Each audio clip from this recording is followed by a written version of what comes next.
Hi guys, আমি চলে এসেছি তোমাদের সামনে দুষ্টু মিষ্টিস মমের চ্যানেল থেকে। আমি দুষ্টু। আজকে আমি তোমাদেরকে একটা আবৃত্তি শোনাতে চাই, কারণ এই কদিন আমি তোমাদের সামনে আসতে পারিনি। আমি অনেক ধরনের কাজেই ব্যস্ত ছিলাম, তাই জন্য চলে এসেছি তোমাদের সামনে।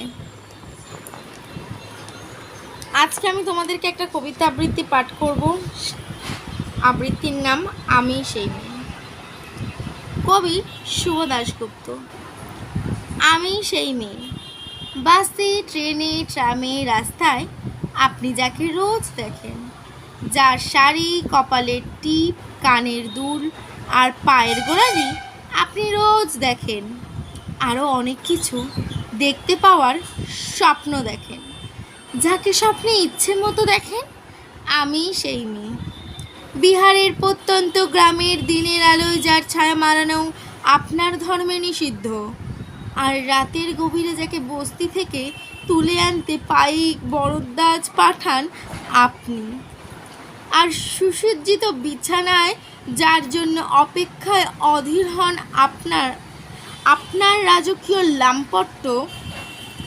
আমি সেই মেয়ে, আসামের চা বাগানের ঝুপড়ি কামিনী বস্তি থেকে যাকে আপনি নিয়ে যেতে চান সাহেবী বাংলায়, মধ্যরাতে ফায়ার প্লেসের ঝলসে ওঠা আলো, মদির চোখে দেখতে চান তার অনাবৃত শরীর।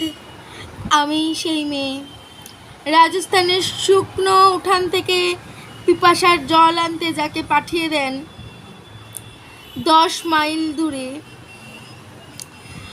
সরকারি ইদারায়, আর 20 মাইল হেঁটে ক্লান্ত বিধ্বস্ত যে রমণী ঘরাকাকে ফিরে এলেই চুলার আগুনের সামনে আপনার রুটি বানাতে।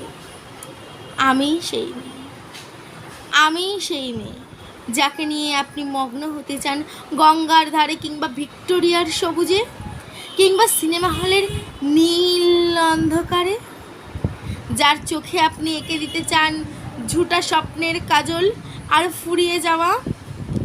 ফুরিয়ে যাওয়া সিগারেটের প্যাকেটের মতো যাকে পথের পাশে ছুঁড়ে ফেলে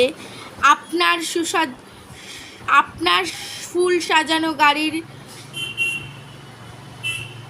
শুভ বিবাহ সুসম্পন্ন করতে ছুটে যায় শহরের পথে।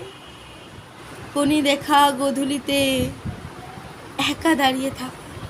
আমি সেই মেয়ে, আমি সেই মেয়ে, এমনকি দেবতারাও যাকে ক্ষমা করবে না অহংকার আর শক্তির দম্ভে,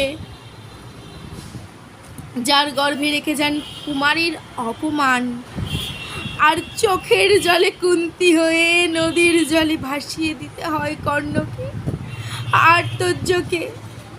আমি সেই মেয়ে, সংসারের অসময় আমিই ভরসা, আমার ছাত্র পড়ানো টাকা দিয়েই মায়ের ঔষধ কেনা হয়, আমার বাড়তি রোজগারে ভাইয়ের বই কেনা হয়, আমার সমস্ত শরীর প্রবল বৃষ্টিতে ভিজে থাকে, কালো আকাশ মাথায় নিয়ে আমি ছাতা হয়ে থাকি, ছাতার নিচে সুখে বাঁচে সংসার।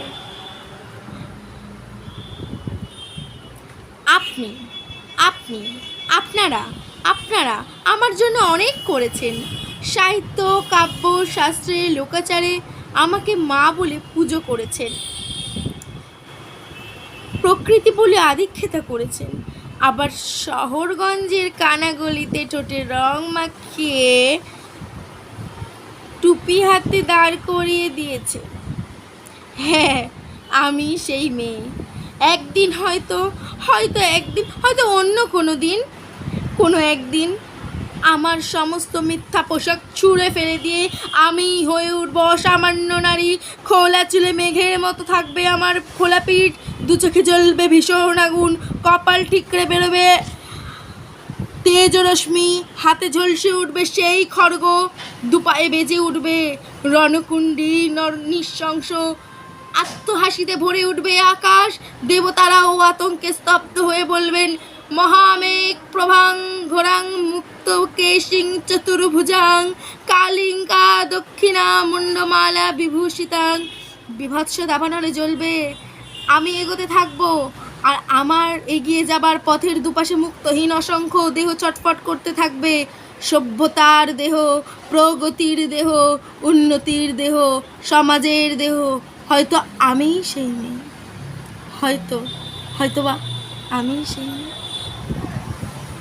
নমস্কার।